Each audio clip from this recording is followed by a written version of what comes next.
Happy Sunday. Welcome if you're new here. And if you're not new, welcome back. and yeah, if you guys can't hear me, please let me know in the chat. If you can't hear me, please let me know. And if you can hear me, say hi. I probably won't say hi until the end of the live just because I get distracted really easily. But if you say something in the chat, 9 times out of 10, I'm not going to reply to it until the end of the live. But don't think that I'm ignoring you guys. I just get distracted really easily, and I'm always anxious when I do these lives. So I just be wanting to get the message out. Yeah, so today we're going to talk about forgiveness. More specifically, how forgiveness doesn't mean reconciliation. Just because you forgive somebody doesn't mean you have to let them back in. And even though I have spoke on this in the past, I feel like I have to speak on it again because I've come across so many stories of people who forgave people only for them to end up in the exact same position with that person. They forgive that person and then the person does the same thing again. And you know what they say? Fool me once, shame on you. Fool me twice, shame on who? Me. Me. Because I'm the damn fool that was like, oh, I'm just let them back in because they said sorry. No. Sometimes you can reconcile with people, but sometimes you can't and you shouldn't, depending on what the offense is. So, just so I can make sure we're all on the same page, what does it mean to truly forgive somebody? To truly forgive somebody simply means you no longer hold on to any resentment or bitterness you have towards them. That's literally all it means. To forgive somebody simply means to let go of the bitterness, let go of the resentment, let go of the anger. That's literally all forgiveness means. It does, in the definition of forgiveness, it does not say you have to give this person access to you again. You have to let them back in your life. You have to be close to them again. It doesn't even say you have to ever even talk to that person again. And here's another thing, you can reconcile with somebody and not truly forgive them. And that doesn't get talked about enough. It's so many people that I reconciled with. I let them back in my life. Or maybe I had a boyfriend that cheated on me and I'm like, oh, I'm going to forgive him. AKA, I'm going to stay with him. But deep down, I would still have resentment towards him. I would still be angry. I would still have a bitter feeling towards him. And that's not truly forgiving, even if you decided to let that person back in and be close to them again. If you're still holding on to bitterness and resentment that you have towards them, you're still holding a grudge, even though you might be close to this person and talk to them every day. You didn't forgive them. You reconciled, but you didn't forgive them. And in my humble opinion, you should always forgive, especially if you're a believer, especially if you believe in God. You should always forgive, but you should not always reconcile. And I know there's some people that are going to be like, no, you shouldn't always forgive. It's going to be some people out there that's like, no, you shouldn't always forgive. Some things you can't come back from. And I used to feel that way too. But now, believe it or not, I'll use myself as an example. My dad molested me when I was a toddler, when I was 3. And some people might say, oh, yeah, you should never forgive him. You should never forgive your dad for molesting you. And to be honest, I completely understand why some people would say that. But even so, I have forgiven him. I truly do forgive that man. And even though, but here's the thing, even though I forgive him, I will not reconcile with him. I have no relationship with him. I have no desire to ever speak to that man or see him again. But at the same time, I don't hate him. I don't have any hatred towards him. I don't have any anger towards him. If anything, I actually have empathy for him. And I know that's going to sound crazy. Like, why would you have empathy towards the man who molested you? The reason why is because he was sexually abused. He was sexually abused as a child. And I'm not excusing that. But me knowing that he was sexually abused as a child makes me understand where it comes from. Again, I'm not excusing it, but I understand that hurt people hurt people. So, if anything, I feel sad for him. I feel sad for him that he allowed his trauma to make him sick. My dad is sick in the head. And the crazy thing is, some people might think I'm crazy for what I'm about to say, but I just have a spiritual understanding of things. So I don't look at things the same way people do. But let's say my dad molested me when I was a toddler, but he confessed and he came clean and he genuinely had remorse and he never touched me or any other kid again. And he truly changed as a person. Honestly, I probably would have a relationship with him, even with him molesting me as a toddler. If he came clean and he confessed and he had remorse, and I could see that he truly changed and he gave his life to God, truly gave his life to God. Because I know some people do fucked up stuff like that. And then they be like, oh, I gave my life to God. I'm a Christian now. But really, they be still doing the same shit behind closed doors. It's just easier for them to get away with it because people think they've changed and they're this man or woman of God now. But no, if he truly gave his life to God, and I could see that, and I could see that he truly changed. Because again, I was 3 when I was molested. My dad my mom and my dad were like 14, 15 when they had me. My mom was 15 and my dad was 14 going on 15. So they were pretty much kids when they had me. So if I was molested when I was 3, that means my dad was like 18, which is still old enough to know better, but it's still super young at the same time. So let's just say he did that once and he never did it again because he truly realized, like, that was sick. Like, I can't believe I did that to my own daughter. Like, and he truly snapped out of it and changed his ways and gave his life to God. I would have a relationship with my father. I will reconcile with him. But that's not the case. And the reason why is because when I got older, it's really I'm trying to explain it without explaining too much because it's so much to try to explain. But long story short, I didn't know for sure my dad was the one who molested me until I got older. I always had a suspicion. But again, I was 3. So I don't even remember what happened that night. To this day, I don't remember what happened that night. And I'm actually thankful that I don't remember because I probably would have been even more traumatized. But even though I didn't remember what happened that night, I always had a suspicion that it was him. I never talked to anybody about it. Nobody ever put that in my head or anything. I just always had a suspicion. I just always had this weird feeling around my dad. Like I felt uncomfortable and I couldn't explain why, but I always questioned to myself, what if your dad was the one who molested you? What if he was the one who molested you and you just don't remember? So, boom. Fast forward to my senior year of high school. My mom and my brothers, they all moved to Florida. And I didn't want to move to Florida because it was my senior year of high school. I didn't want to just up and leave and move to another state when this is my senior year. Like, no, I don't want to do that. So I stayed in Ohio and I was living with different family members. At the time, I was living with a family member and she got a really bad bed bug infestation while I was living with her. And she already lived in a one bedroom apartment. It was a small one bedroom apartment. And she had a really bad bed bug infestation to the point where she was like, no, like, I'm tired of dealing with the apartment complex, trying to have them get rid of them. I'm just going to have to move. And around that time, me and my dad reconnected.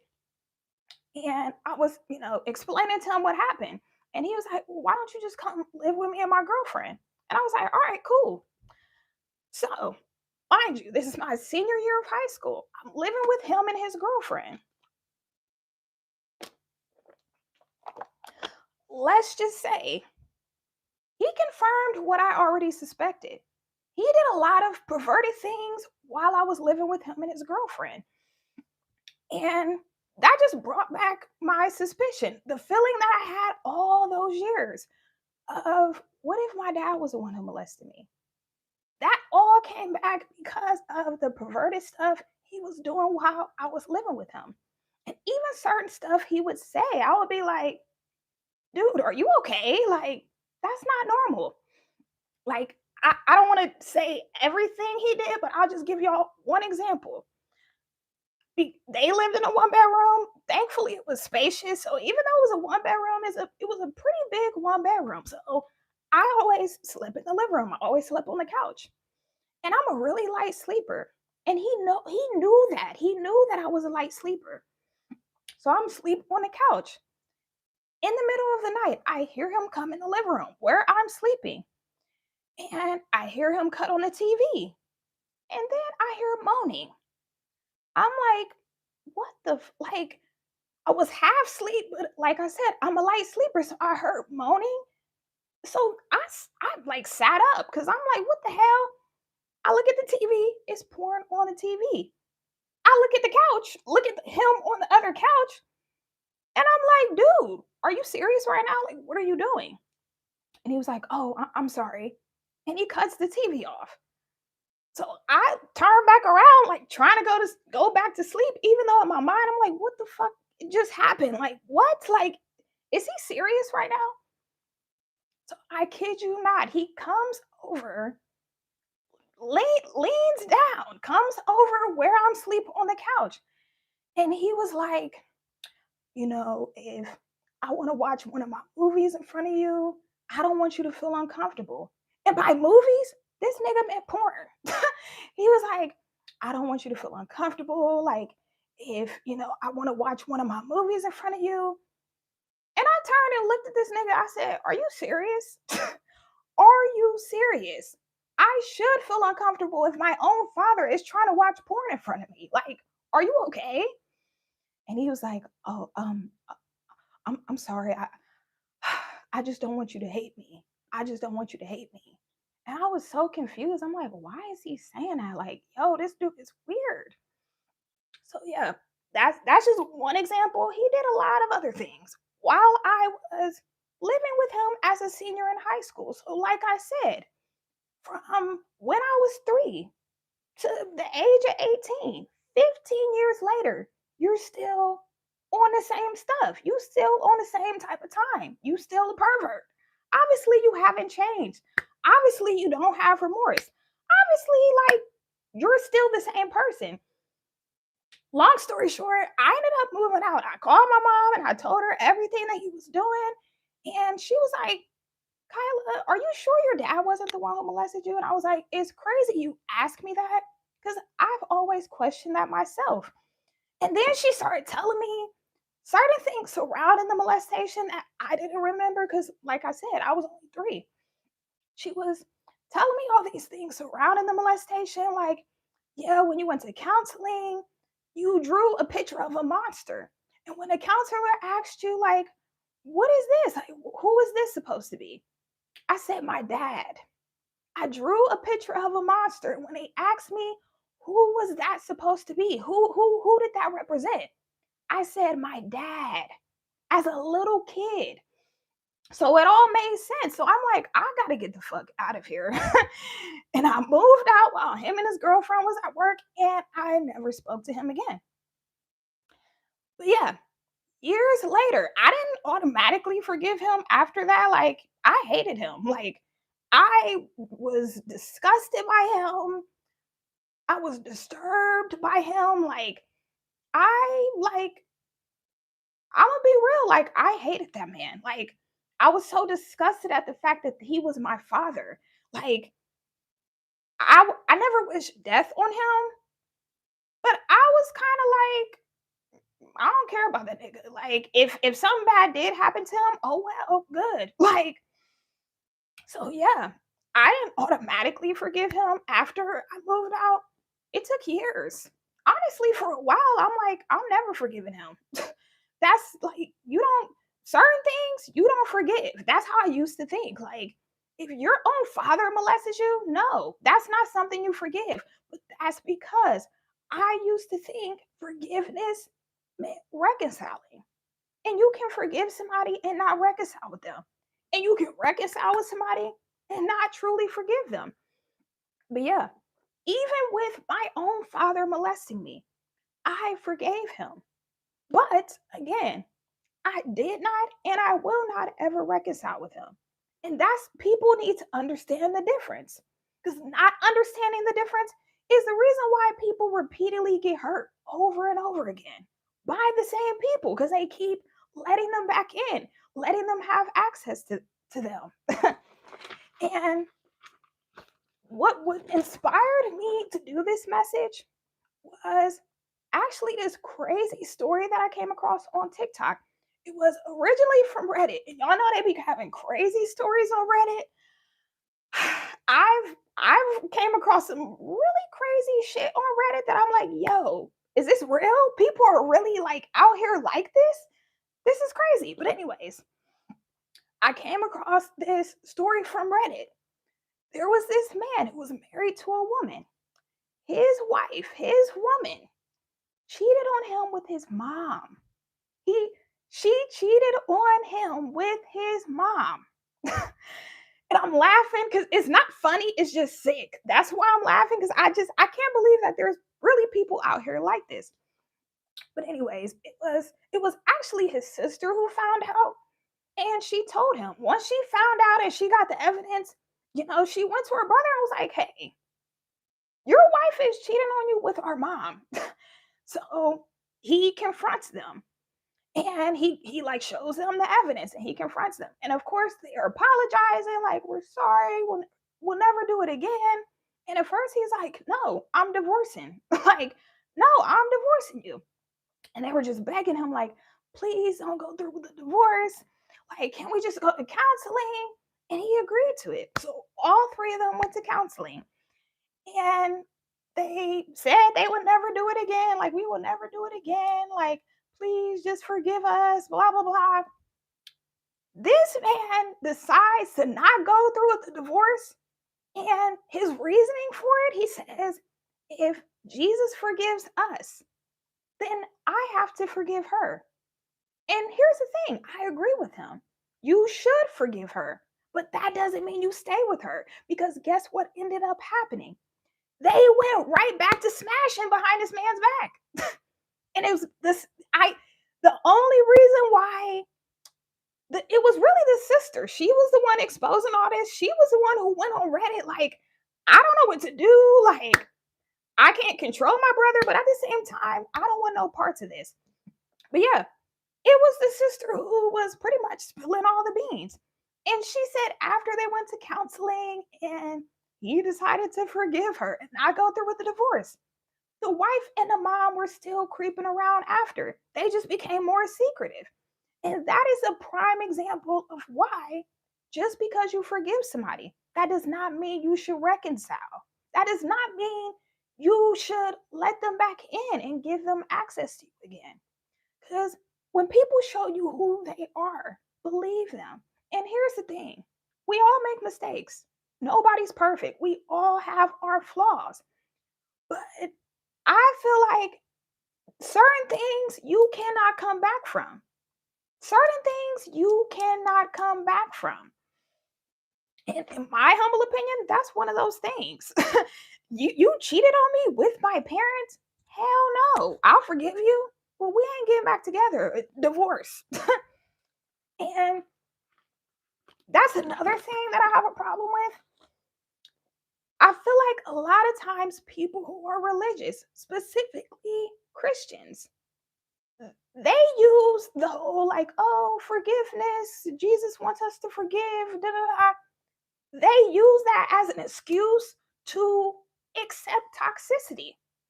And here's the thing, stress can kill you. And if you have stressful relationships in your life, you have toxic people in your life that you keep letting them back in because you forgive them, guess what? That's going to take a toll on your physical health. And eventually, you're going to die from stress. I've seen it so many times. The person that, the person, of course, when a person dies, they don't say, oh, the cause of death was stress. But if you've done your research, if you know anything, a lot of diseases are linked to stress. A lot of diseases are linked to stress and your diet. Those are the two main things that causes diseases. And if you have people in your life that cause you stress, they cause you trauma, they cause you pain, that is going to take a toll on your physical health. And eventually, yeah, you might end up having a heart attack. You might end up getting cancer or something else due to long term stress because you feel like you got to keep stressful people in your life just because they apologize. You can forgive them and still tell them to kick rocks. Of course, you don't want to say kick rocks because that's not nice, but you can forgive them and still keep your distance. You don't have to give them access to you just because you forgave them. And I feel like a lot of times when you're an empathetic person, and I know because I used to be like this, if somebody apologized to me, it was automatic for us to be close again. It was automatic for us to go back to how things were. Because in my mind, I'm like, if a person apologizes to me, I would feel guilty if I say, yeah, I accept your apology, but I don't want you back in my life. Because if I'm saying I don't want this person in my life, that means I don't really forgive them. But that's not true. And that's what I had to realize. There's so many times I've had so many friends, people I used to be friends with, come back around and be like, oh, I apologize for what I did. Like, I would love for us to meet up. And I'll be like, okay, okay, like, let's be friends again. And guess what? They would do the same thing. After I forgave them and took them back, they would end up doing the exact same thing. I had one friend in particular. We fell out like 3 or 4 times. We fell out 3 or 4 times. And every time she would come back apologizing and being like, oh, I would love to meet up and catch up and da da da. And I'll be like, okay. And like I said, she would keep doing the same thing. And then we would fall out and then we would get back cool. And just in the past year, I actually had two different people I used to be friends with just in the past year circle back and apologize. And I'm not saying like, oh, they came back and apologized. Like, I'm just being honest. I had two friends circle back in the past year and apologize. One friend, she when she apologized, she was like, I'm not trying to reconcile. I genuinely just want to apologize for how I treated you. Because you were a real friend to me. I was just hurt from all the trauma that I dealt with, and I felt like nobody had my back. But you were always real to me, so I apologized. And I accepted her apology. I genuinely forgave her. And thankfully, she said she wasn't trying to reconcile, but even if she was, I wouldn't. I wouldn't have reconciled with her because, with all due respect, when we were friends, she caused, she, I'm trying to be careful with my words. Let's just say she was a very stressful friend. Let's just say that. But even so, I was still there for her. Even though she was a stressful friend, anytime me and her would hang out, after we would hang out, I would feel drained. I would feel drained. I would feel anxious. And that's how you know when somebody doesn't sit right with your spirit. And the thing is, you don't even have to demonize them. Because here's the thing, I don't think she's a bad person. Even though she did do some questionable stuff.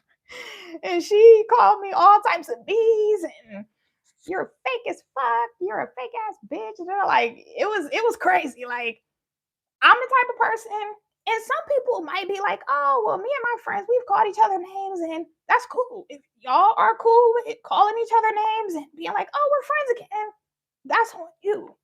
I don't play those type of games. I don't play those type of games. Once you call me out my name, especially if you call me the B word, it's a wrap. It's no coming back from that. I will forgive you, but we ain't about to be friends again. Cause no, like, I don't trust you. Like, you're not a safe space. If you're talking to me like that and I'm not talking to you like that, you're not a safe space. Absolutely not.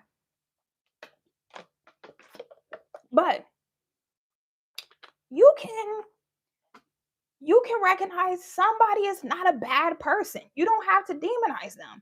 But you can also recognize this person got some serious issues and they gonna bring me down with them. If I choose to give this person access to me, their energy is going to bring me down. And you're not obligated to be close to anybody that makes you feel that way. And oh, and then I had another friend reach out to me randomly. And I don't want to get into the specifics of what happened.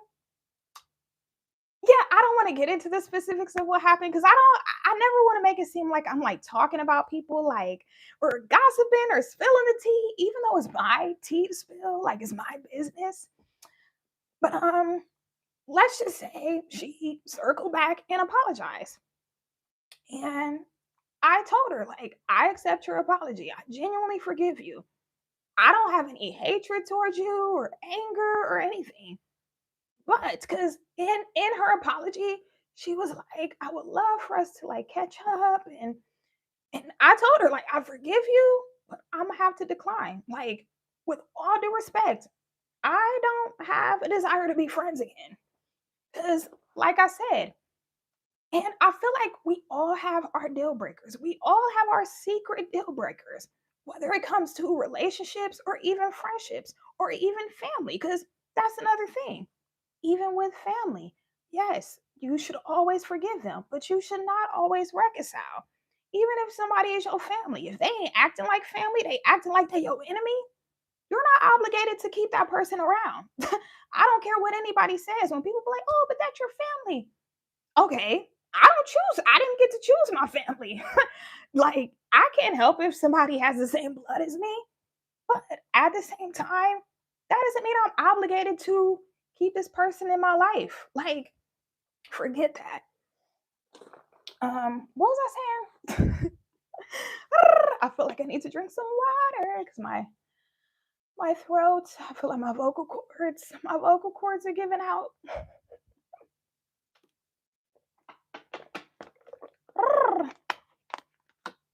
It's because I'll be so passionate. I'll be so passionate, so I'll be yelling. I'll be like, "Yeah, you don't have to forgive nothing." And I'll be forgetting to breathe. I'll be forgetting to breathe because I'll be having so much to say. So I'll be like, "Yeah, da da da da," and I'm like, "Oh, breathe, breathe, Kyla." But yeah. Long story short, I told her like, "I forgive you, but I don't have a desire to be friends again. I don't want to catch up or reconcile or anything like that. But just know there's no bad blood. I don't hate you. I genuinely forgive you. I don't hate you. I don't think you're a bad person. I just don't want you in my life. I don't want you in my life based on our history. Based on our history. Cuz here's the thing. Like I said, nobody's perfect. We all have our flaws. We all make our mistakes. So sometimes you should reconcile. However, if it's a pattern, if you've had the same issue with this person multiple times, even though they've apologized, but they keep doing the same thing, you should not reconcile with that person. Forgive them and move on. Period.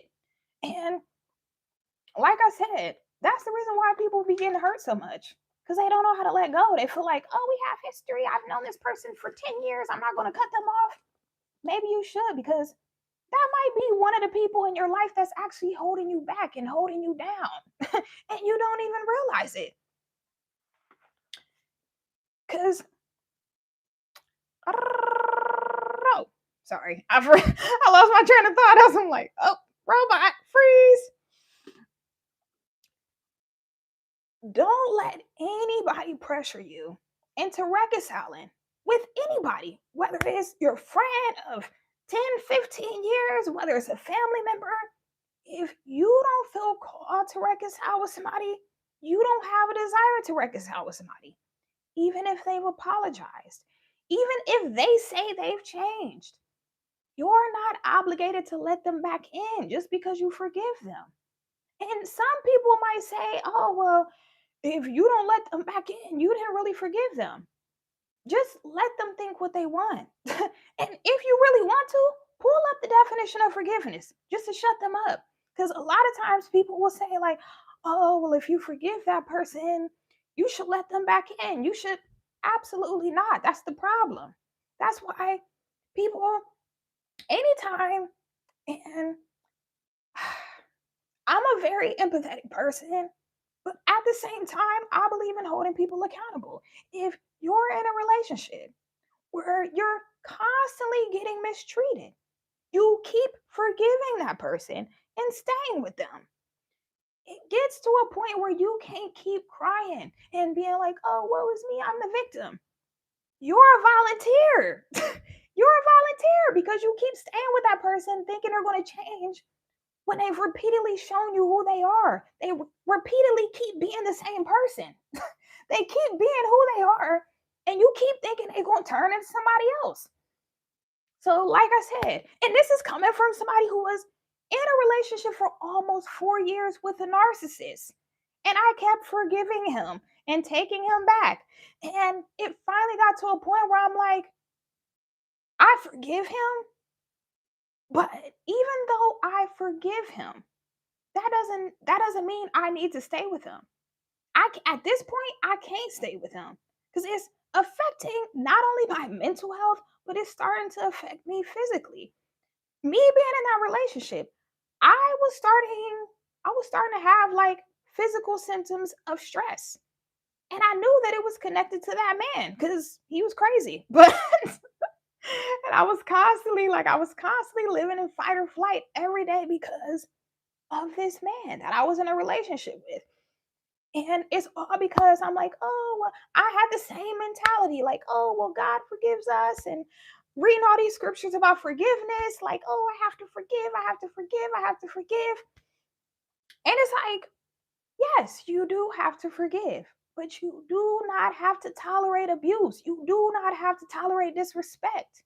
You do not have to tolerate mistreatment from anybody. Like I said, I don't give a damn if it's your friend of 20 years. If they keep mistreating you, they keep disrespecting you, if they take more than they give, if they don't add value to your life, you have no obligation to them. Period.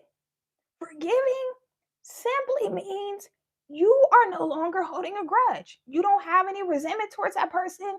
You don't have any anger towards them. You anything they did to you, you're letting it go. You're not holding on to it. When somebody talks about that person or when you see that person, you're not like, oh, I can't stand that person. I hate that person. They did this to me. They did that to me. That's what forgiveness is letting go of all that. Nowhere in the definition does it say, if you forgive somebody, that means you have to be close to them. If you forgive somebody, that means you have to give them access to you. No. So, like I said, if you're struggling with setting boundaries, there's somebody in your life that keeps hurting you. They keep mistreating you. And you're going back and forth about whether or not you should let this person back in, whether or not you should trust them. 9 times out of 10, the answer is no. The answer is no. You should always forgive, but you should not always reconcile.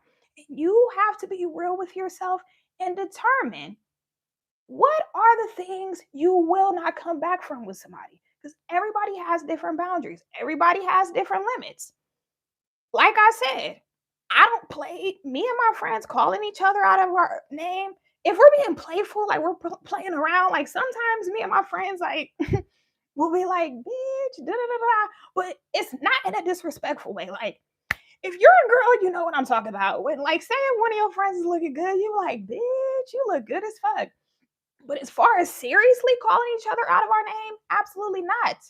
I don't play that and they don't play that. But some people might be like, oh, me and my friends, we call each other names, we argue all the time. And then if you're genuinely okay with that, if you're genuinely at peace with that, and y'all can do that and make up and be cool, that's cool.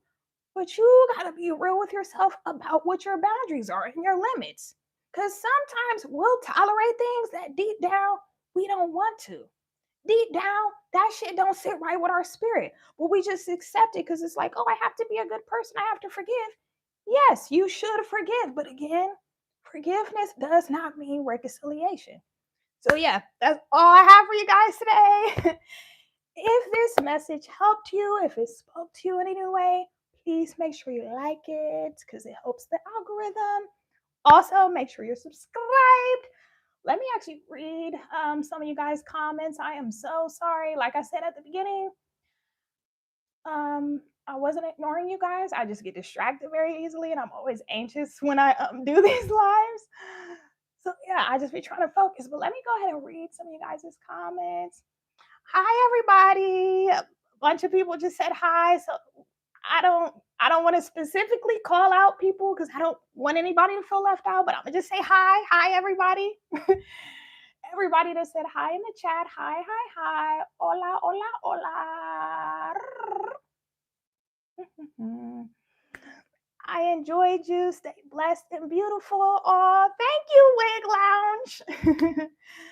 um, yeah. Somebody wrote a bunch of comments and they're kind of long, so I'm gonna be honest. I don't really have the I don't have the concentration to like try to sit and read through all this person's comments. I apologize, but yeah, that's all I have for you guys today. Love you. Adios. Bye.